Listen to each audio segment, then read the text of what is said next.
Hello guys, അപ്പൊ തുടങ്ങാം. അപ്പൊ നമ്മൾ ഇന്നൊരു തമിഴ് ഫിലിം മാരീസൻ, ഫഹദ് ഫാസിൽ വടിവേലു ഒക്കെ ചേർന്ന് അഭിനയിച്ച മാരീസൻ ഫിലിമിന്റെ ട്രെയിലർ റിയാക്ഷൻ ആണ് ചെയ്യാൻ പോകുന്നത്. ഇന്ന് നമുക്കൊരു പുതിയ അതിഥി കൂടിയുണ്ട്, ലാപ്ടാപ്പ്. അപ്പൊ നമുക്ക് ട്രെയിലർ റിയാക്ഷൻ ചെയ്യാം. ബാ. Super good films. ഇത് പണ്ട് ജില്ലയൊക്കെ ചെയ്ത ദൈവന്മാരാണ്. சில வீடு என்ன கூப்பிடுற மாதிரி தோணும். அப்படி இருக்கிற வீட்டுல தான் நான் ஏறுவேன். நான் எப்பவுமே யோசிப்பேன், ஆகாயத்துல பறக்கிற கொக்குக்கு எப்படி தண்ணிக்கடியில வாழ்ற மீன் சாப்பாட வந்துச்சு. என்னமோ ஒரு கனெக்ஷன் இருக்கு. அந்த கனெக்ஷன்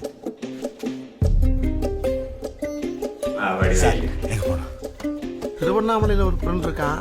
ஓ, நான் அங்கேயே போறேன். பைக்ல போலாமா சார்? வாங்க சார், ஜாலியா இருக்கும். எனக்கு கொஞ்சம் ஞாபகம் வருது. அல்சி மிஸ் பண்ணல ஞாபக மறதி வடிவேலு கண்டாரே பண்ணல. நாங்க பைக்ல திருவண்ணாமலைக்கு போயிட்டு இருந்தோமா. நான் எதுக்குப்பா திருவண்ணாமலைக்கு போனா? ഇതിപ്പം എന്ത് വടിവേലിനുള്ള എല്ലാ കാര്യങ്ങളും മറന്നു പോകും, അതെന്നാണ് പറയുന്ന സിനിമ. പക്ഷെ ഇതിൽ ലാസ്റ്റ് ചിലപ്പോൾ ട്വിസ്റ്റ് പ്രതീക്ഷിക്കാം. വടിവേലി ചിലപ്പോൾ ഫഹദ് ഫാസിലിനെ പിടിക്കാൻ വേണ്ടിട്ട് ഇങ്ങനെ ചെയ്യുന്നതായിരിക്കും. അങ്ങനെയൊക്കെ വരാം. സിനിമയല്ലേ, ഇപ്പൊ എന്താണ് இது சரிப்பட்டு வராது. இப்போ பிளான் என்ன? ஏப்பா, ரொம்ப நேரமா ஒரே கியர்ல போற போல் இருக்கேன். கொஞ்சம் கியர் தான் மாத்துனேன். അതിന് കഥ മാറും.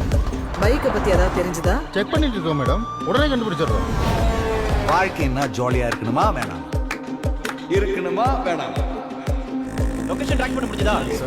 மோனேட் பயமா இருக்குப்பா. எதுக்கு? என்னையவே முழுசா மறந்துடணும்னு பயமா இருக்கு. பொறுமையா போயிட்டு இருக்கேன். எப்போ என் கண்ட்ரோல் போக போறதுன்னு எனக்கே தெரியும். நான் திரும்பவும் சொல்றேன், அவர்கிட்ட இருந்து பணத்தை அடிக்கிறது தான் உன்னோட வேலை, புரிஞ்சுதா?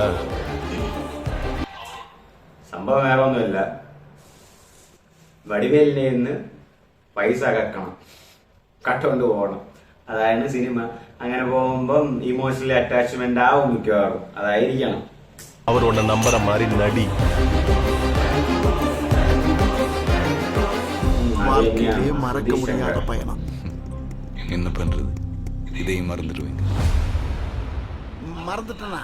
மூன்றாம் புற கமல் மாதிரி இப்படி ட்ரை பண்றியா? ஐயா, அந்த மாதிரி மகாநடிப்பெல்லாம் எனக்கு வராது. ഇവിടെയും കമൽഹാസൻ ഉണ്ട്.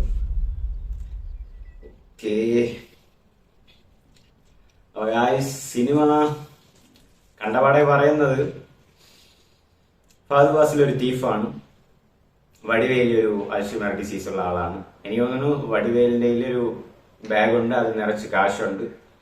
അതെടുക്കാൻ വേണ്ടിയിട്ട് ഫഹദ് ഫാസിൽ വരുന്നു. പിന്നെ അവരുമായിട്ടുള്ള കുറച്ച് സീൻസ് അതെടുക്കാതെ ഫഹദ് ഫാസില് ഇമോഷണൽ അറ്റാച്ച്മെന്റ് ആവുന്നു. പിന്നെ അങ്ങനെ പോകുന്നു. പിന്നെ ചിലപ്പോൾ ലാസ്റ്റ് ആ പൈസ ഫഹദ് ഫാസിൽ എടുക്കാതെ നമ്മൾ സ്ഥിരം കണ്ട സിനിമയിൽ തന്നെ ആയിരിക്കും. ആ ടെംപ്ലേറ്റ് തന്നെയാണ് ഈ സിനിമയിലാണെന്നാണ് വിശ്വസിക്കുന്നത്. കണ്ടറിയാം. എന്നാലും ഗുഡ്സ്, ട്രെയിലർ ഗുഡ്സ്. നോക്കാം.